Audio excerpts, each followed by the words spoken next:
What is going on, Comic Fam? It's your boy, the Bearded Comic Bro, and I am joined by a brood of people. I got Heath Corson and Ian Culbard. Welcome to the show. Hello. Thank you. Yes, you both are involved with the Brood, which is from the world of minor threats. And if you have been watching my channel, my show at all, you know I am a huge fan of this universe that Patton and Jordan and Scott and Nate all created years ago with the first volume. And now they've already done a second volume of minor threats. Now we're in the spinoffs. We had Barfly. Now we've got the Brood. We got Twilight coming out, like the alternates, like, oh, it's a whole world. So, Whole um, world.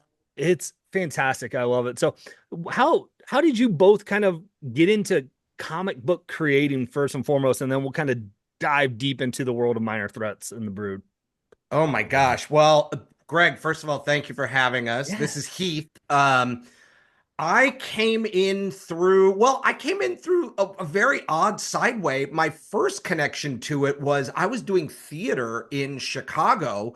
And one of my first things that I did in the comic book world was a stage adaptation of Jill Thompson's Scary Godmother.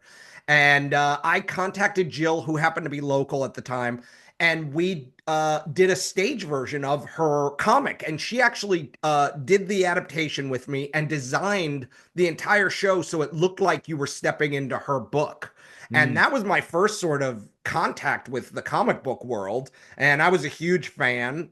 And then from there, when I moved to LA, I started to do some animation for Warner Brothers, and I got to do a bunch of the big DC direct-to-video movies, including Justice League War and Batman: Assault on Arkham and Throne of Atlantis, and I got to do like half a dozen of them. And so I was promoting that in New York Comic Con.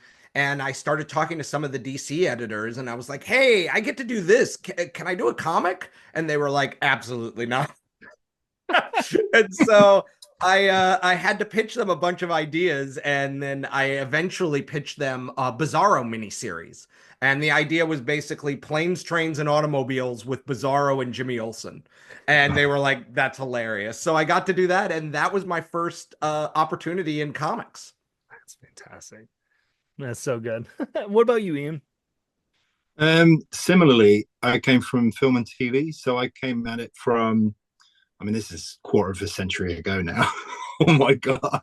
But like, I started out as, I was trying to get, I wanted to be a comic book artist since I was a kid, but I came up through the education system where you didn't have courses for that kind of thing. Then I figured the closest thing was storyboarding.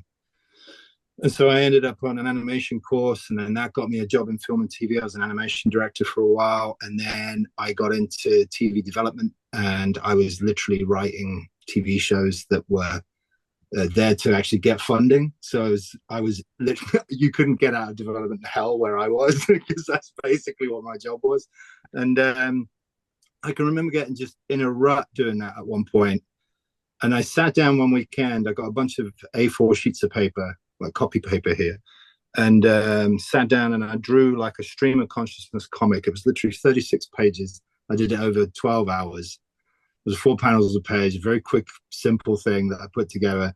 And then I put it in a comic store, and I printed 10 copies of it. It was called Sideshow, and I just put it out. And then, yeah, it was kind of just started there. And it felt good to actually make something for a change that actually people got to read, even though it was just 10 people. I didn't really care. It was like, oh my God, I need to do more of this. And then later on, I carried on in film and TV for a while.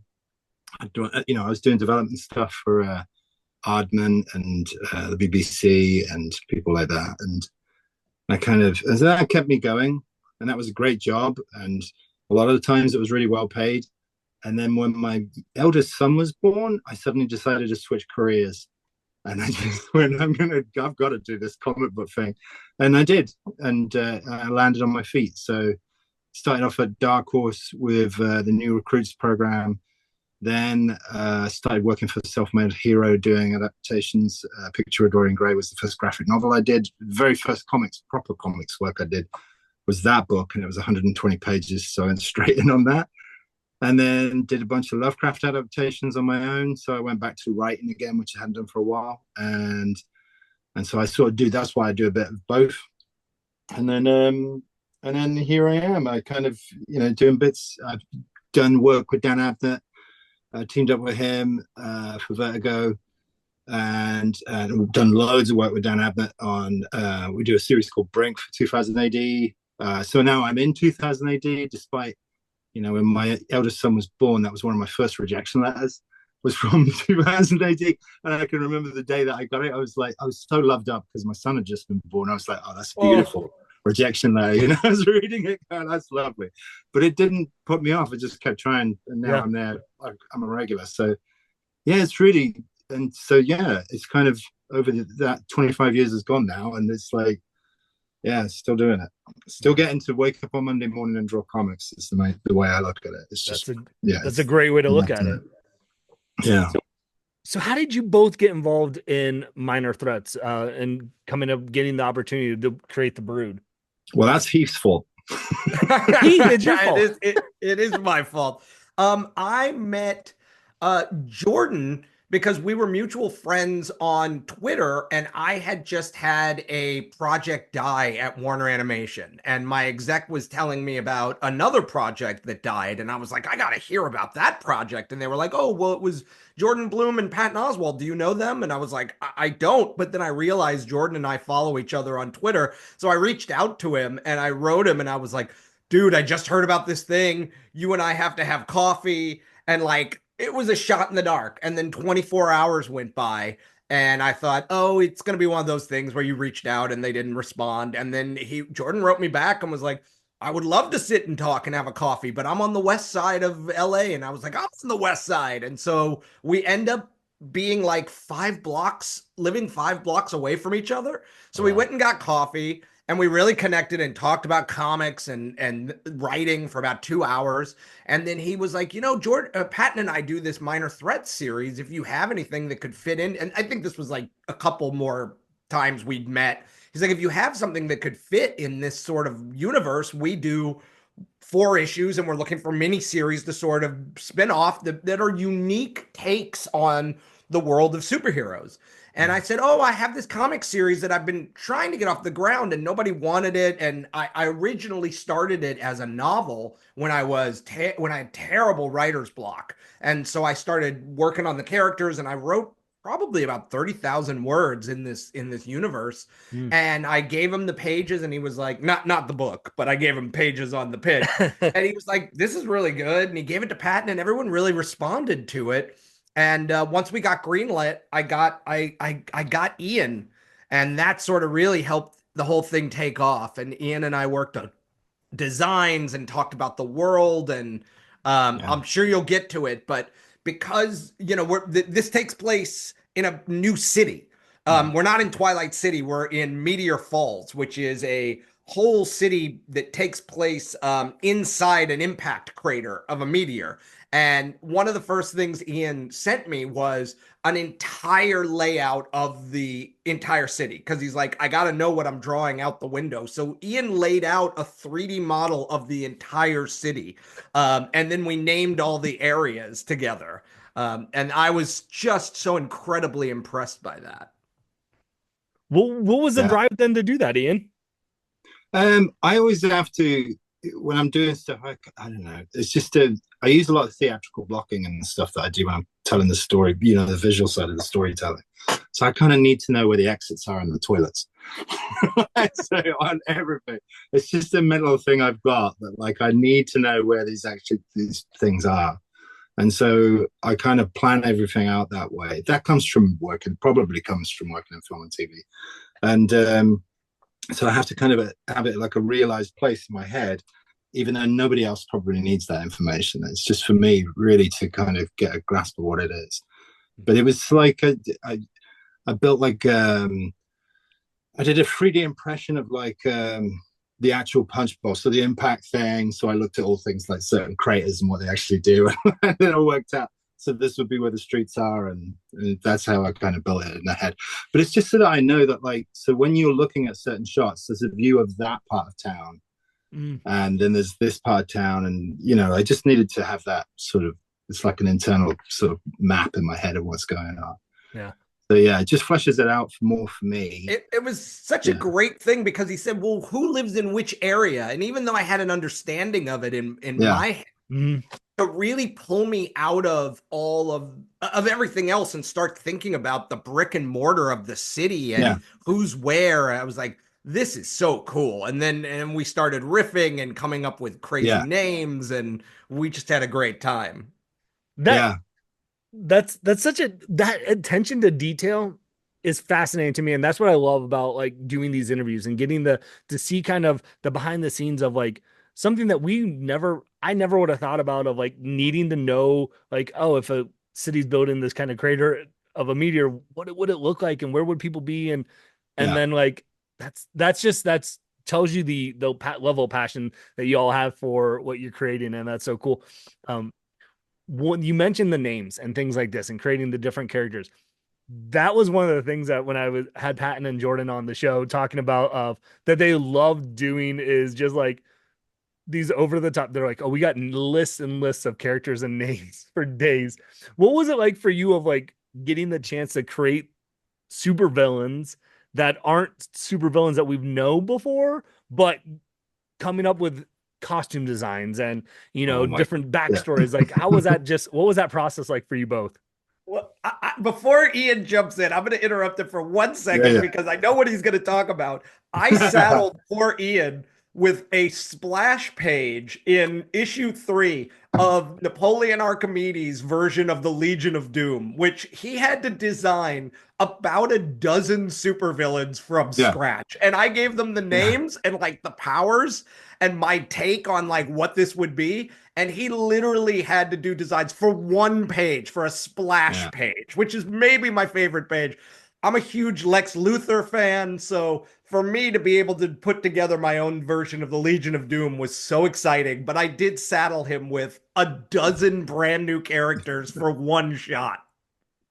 Yeah, it's one of the things that made me nervous about that was, I think it's, I've said this before, but it's like you always feel like you're going to run out of spandex because you worry about things like how many times could you make a costume and not just do something that somebody else has done?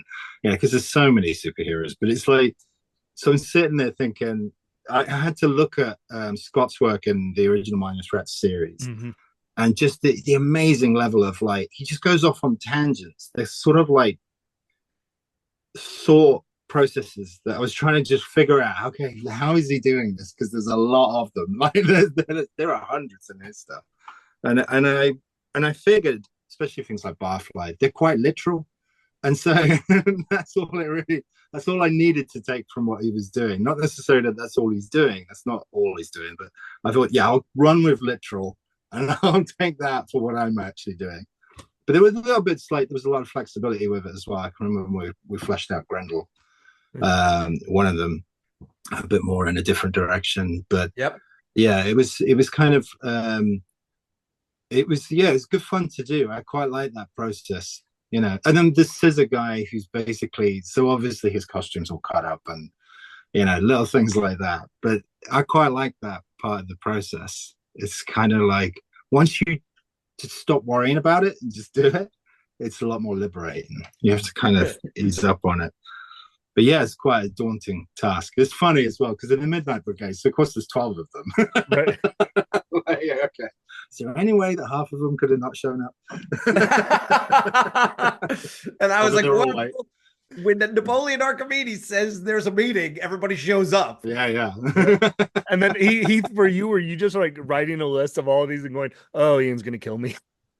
Oh, I knew Ian was going to kill me. I knew he was going to kill me. But yes, I wanted my version of this sort of the Silver Age Legion of Doom. So I wanted them all to have different sizes and different looks and different powers because theoretically they're all arching all different kinds of heroes. So they're not all science heroes. Maybe there's a magic hero. Maybe there's a tech person.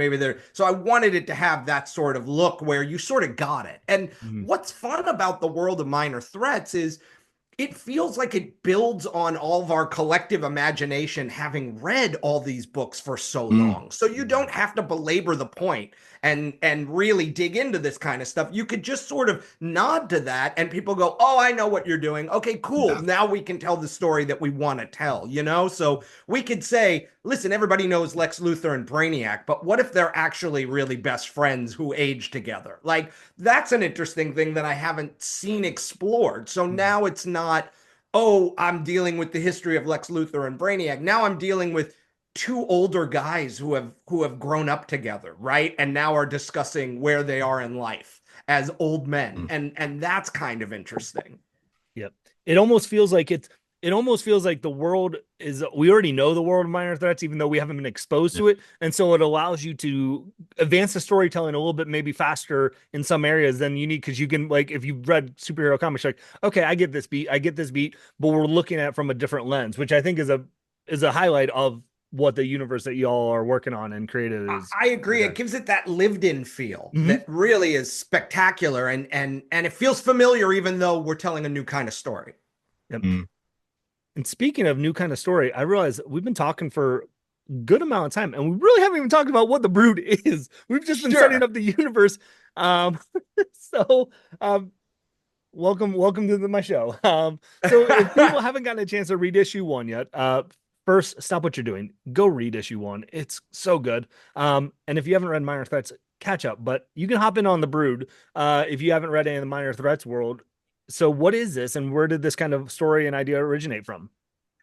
Well, the Brood is basically when I watched the movie Royal Tenenbaums, and it occurred to me that this is the continuing story of Gene Hackman's Lex Luthor, who had 3 kids and tried to turn them into supervillains. And I thought, oh, that's a kind of an interesting idea to sort of mash up the Wes Anderson, like, family drama vibe with supervillains. And so that's sort of the core of it. And now I'm the oldest of 4 siblings. I know Ian also has a big family. So the idea of family and dealing with the first family of supervillainy really appealed to me. So the Brood is about Napoleon Archimedes, who is the arch nemesis to the Searcher, who is this world's sort of Superman. And he is in his 60s, and he is confronting his mortality and looking for basically who he is going to give his dynasty to, and who is going to continue with his name of his 3 children. To varied effects. Some of them want it, some of them don't want it, some of them don't want to want it, and it becomes this very interesting sort of King Lear succession family dynamic about trying to wrestle with who's going to take over dad's business, if anyone. So that's sort of the setup. Yeah. Ian, when you got brought into this project, what was your first immediate reaction to kind of Heath's pitch on this? My immediate reaction was the question, why me? The very first thing I asked them. I actually always ask that when I get asked to do a project, because it's a good thing to ask as well, because you need to know what it was that they saw about your work that made them ask you in the first place, so that you don't do something, because then you'll just come along and try something completely left field and it's not what they asked for at all. So it's a good question, it's a sensible question, but it is a bit like, I don't have a repertoire of doing superheroes or supervillains before this, but it was I think they read it was just right, the book I'd just done before for Berger Books Salamand, which has got that kind of Wes Anderson. I've seen it referenced as having that Wes Anderson feel to it. And I think that's one of the pickup points that we came from, was to kind of take that, something like that, and to attribute it to this, so that it's, and in that way it's quite different from what Scott's done in his book, but the tone of the city that Scott's story is set in suits that, exactly that. And this is a different type of place completely. So it's the differences, as if between Gotham and Metropolis. It's that kind of a difference between these two places. So it lends itself to having a completely different take, I think. Even though I'd be picking up on some of the characters that are in the previous one, like Searcher obviously pops up. So, and that was a mad business as well, because that was kind of, we also had decades of super history in this.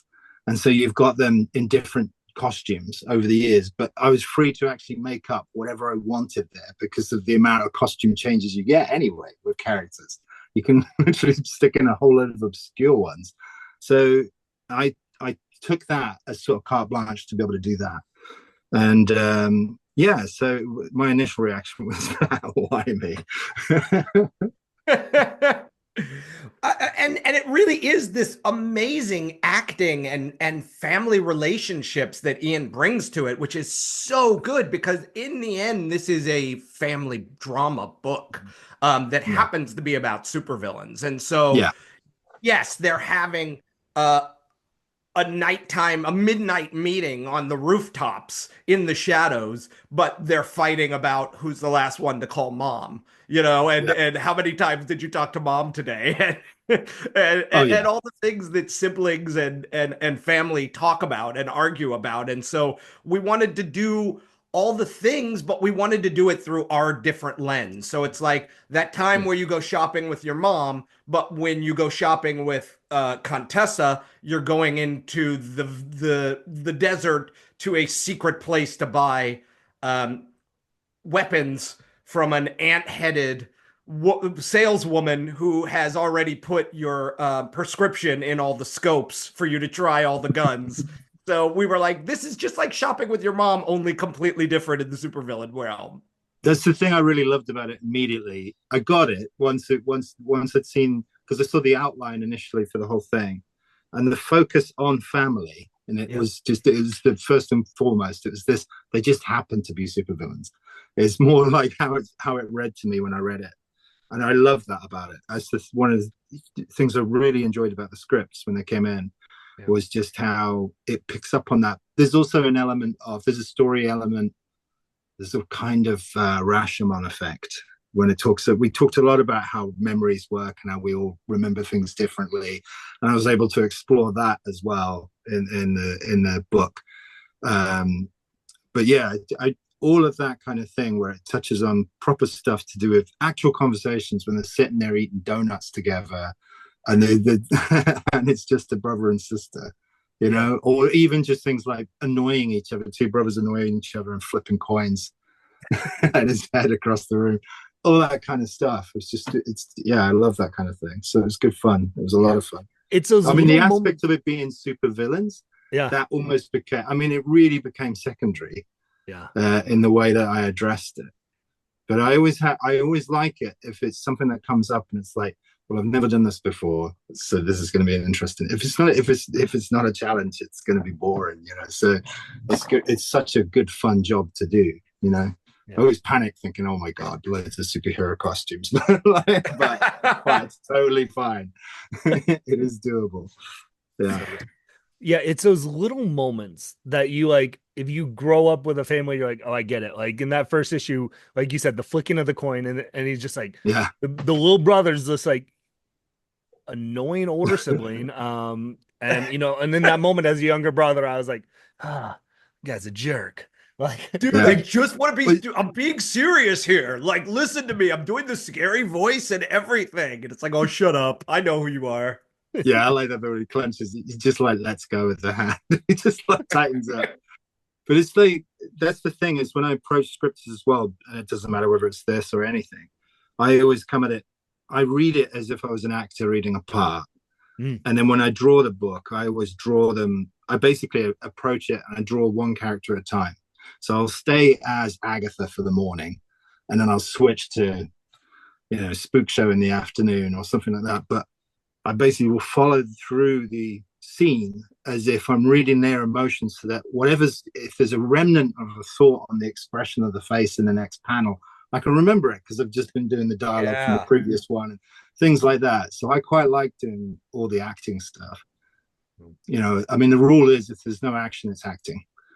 And the other way around. I always think you got to keep those two things to keep it entertaining. And there was so much scope to be able to do that in this because of the theme of it, the type of book it was, and there's a lot of room to be able to actually perform in it, so to speak. Yeah, we span decades. We get to tell the origin story of the Searcher. I mean, it's all over the place, which is really a lot of fun. I do want to call out as well. I think Ian and I had so much fun just designing the family because we had so many conversations about who looks like who's going to remind you of this, who favors their mother rather their father, and Yeah. yet they don't want to dress like their father. You know, like one thing about Benny, the middle son, who has gone off to become a cop and patrols the very city that his family terrorizes. He wears all athleisure wear, where his father wears suits, and he's like, he's saying, I don't want to be identified with them. Like when you look at Yeah. me, I'm wearing a hoodie, I'm wearing sweatpants, I'm wearing a jacket. Like I don't dress up like him. And I Yeah. thought that's really interesting. And yet his facial features resemble his father, and his hair resembles his father. So it's really cool. And then we talked about how, like, Agatha has the mind, who is the spiritual heir of her father, has her father's mind, Yeah. and yet favors him physically and doesn't look like her mother, who is whip thin and like super athletic. And there's Yeah. always that distance between the two of them where she's like, I'm not beautiful like my mom. You know, somebody said, what if you were the daughter of Dr. Savannah and Catwoman, and you looked more like your dad than your mom? And I was like, yeah, that's kind of it. And those are real things in a family that I don't think we really tackle in these kinds of books. So to just have all that as part of the tapestry is so interesting. And there's also the Tess and Napoleon relationship as well. So it's the mother and father relationship. Mm-hmm. You know, one that comes out of genuine love, and Yeah. you know, I love all that kind of, you know, even the moments where they're lying there together at one point, and his hand is in hers, and all that kind of stuff. And the bathroom scene as well. I like all that kind of stuff. It's good fun to do. Well, it's very similar to what we already talked about of, you know, Minor Threats universe lends itself to, you know, we're familiar with these stories already.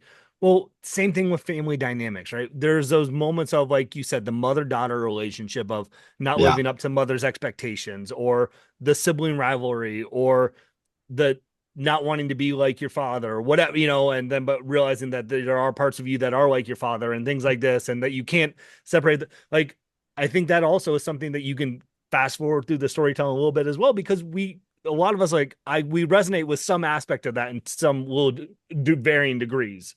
Right.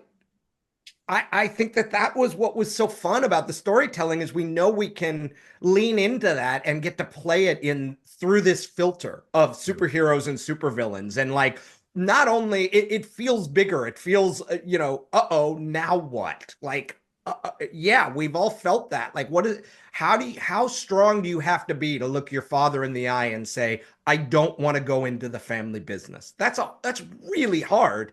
And it's even harder when he is one of the top supervillain, Omega level supervillains on the Yeah. planet, and actually takes, you know, the UN hostage and forces you to have that conversation with him over a screen. Yeah. Yeah. So as we're getting close to wrap up, I want to kind of ask one last little bit here, though, of what was the collaborative process like for this? Because I know, Heath, you know, you're writing the script and then the storytelling is, you know, Patton and Jordan are involved, but how did this kind of process of creating this book happen with the y'all? Well, I'll talk from my end where we started. I basically laid out the story to Patton and Jordan and said, like, here's what I'm thinking. Here's my outline. I had little cards, color coded cards with all the characters over the 4 issues, so I could show where their arcs were. And then we talked at length and like tweaked it and talked about how to really make sure it was part of the Minor Threats world and fabric. So all the connective tissue, especially with Searcher, who had appeared previously in every incarnation, in Minor Threats and then at the alternates. So we wanted to make sure we were talking about the same character and how that would work. And then after that, once Ian and I connected, I started writing scripts. And the scripts, I will admit, were completely overwrought. Like, they were very overwritten, because at the time we were going through the writer's strike in Hollywood. So this was my one outlet, and the scripts were completely overcooked, and I was putting too much detail into them. And then I would pass them to poor Ian, who would be like, that's fine, I'll just ignore half of this. Yeah, yellow marker out. not that page. Yeah, not that. Don't need this. But with all the caveat of like, no, beat this. None of this is in stone. You're the artist. Make this better. And he did. He made a lot of it make sense where it was ramblings. Oh no, it was totally fine. I mean, all I did was I think the one major change from issue 1 was like I added panels. You know, I think I did the loading up of the coin thing. Yeah. Little things like that, but they weren't like major. There was nothing like drastic. It was pretty much the same. I think it was after that you said, I'm going to cut this bit, you know, you're going to cut out dialogue or something like that. And I was like, no, leave it there. No, it was fine. I didn't have an issue with that at all. I think it's great. Yeah, from that part of the process, yeah, it would be that we'd sit down. I remember the early conversations were about family mostly, to understand which side, because you're the eldest and I'm the middle. And so we talked a lot about what that effect has and how you view the system and, you know, all that kind of stuff. And so we back and forth on a lot of that. And then and the way that we worked, and it changed over the course of it all the way through. I think that comes out of the process of learning the book. So you kind of, you know, you start, you don't know really where you are, and you kind of, you got it down. But then as you go along, these things, oh, that's familiar now. I know how to be able to do that now because I've learned it. And so it got more familiar as we got through. And then by 4, it was like, yeah, get this now. Can we do this again next week? I thought the same thing. I was like, okay, well, now we're good at this. Now we know what we're doing. Now we know what we're doing, just in time for it to be done. Mm-hmm. Yeah, exactly. Because this is, we have a book 5, please. This is book 4. This is only 4 issues, right? This is 4 issues. Yes. Okay. Yeah. Yes. If the comic gods allowed it, so, you know, don't, like, is this a world that you would love to see continue? Oh yeah, definitely. Well, and I think one thing is now we've contributed to the canon of Minor Threats, and so with everybody that keeps coming in, it'll also be cool to see other people play with those characters that we've created, because that seems to also be part of the playground that Jordan and Patton are doing. So they're like, look, if you're looking for the low-level heroes, they're in Twilight City. If you want to play with these Omega level guys, they're over here in Meteor Falls. So yeah, I mean, I hope we get a chance to come back and visit with these characters that we love so deeply. And I think what's great is there's always more story to jump into, right? Like if we want to go back and tell a story about when they were younger. And I mean, we're laying out something. I think this series goes over something like 50 years, spans something like 50 years of history. So any one of those panels could be a fantastic story. And I would love the chance to revisit it with Ian. Yeah. We had a lengthy discussion about that in the broader sense, because I mean, just as much as laying out the city and knowing where everything is, what I think once we really worked on this together, we got much more of an understanding. It became more real, so to speak, in our heads, and we kind of like, we completely get it.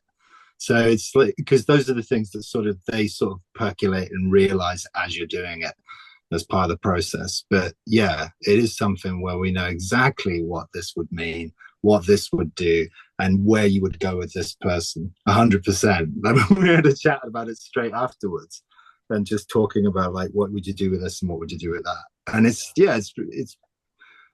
an exciting project to have been working on. Really good.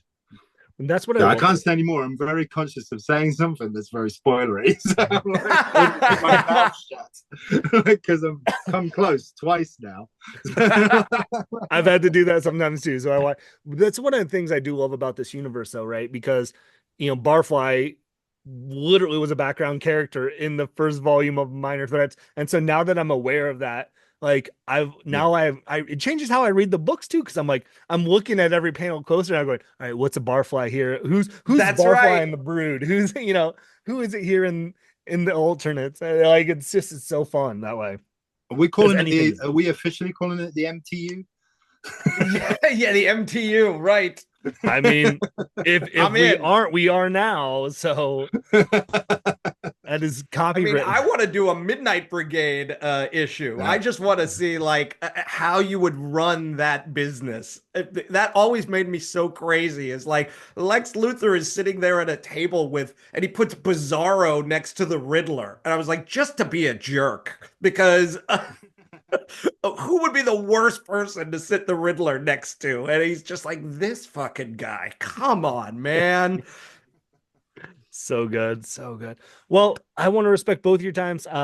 Busy people and creating stuff. So, what more are there anything else that you're working on that you want to talk about that you can promote, or is it just full force the brood right now? Right now, it is full force the brood for me. I have some stuff percolating that you can Okay. follow me on the socials, and eventually I'll be able to talk about it. The best thing is Instagram for me, and I'm just at H Corson or Bluesky. You can find me. But that's basically where you can find me. But right now, for the next couple months, it's all brood all the time until my family actually reads it, and then I will be in big trouble. Yeah, and I'm on Instagram. I'm on Blue Sky, and with my name, I.N.J. Culbard. And then I'm working on Brass Sum for 2000 AD and another series of Brink for 2000 AD at the moment. And that's pretty much me busy. So, Yeah. yeah. Well, perfect. Well, thank you both just for taking some time to talk about the brood and this wonderful comic that you have created. So it's been a delight talking to you both. And to you. Rick, thank you so much. Gang, with that Thank you being ever so said, much. go check out the brood, order it from your shops if you haven't yet. 4 issues, check it out, get it, check out Minor Threats. And with that being said, hopefully you can find some time to curl up, grab a book, and nerd out. Peace.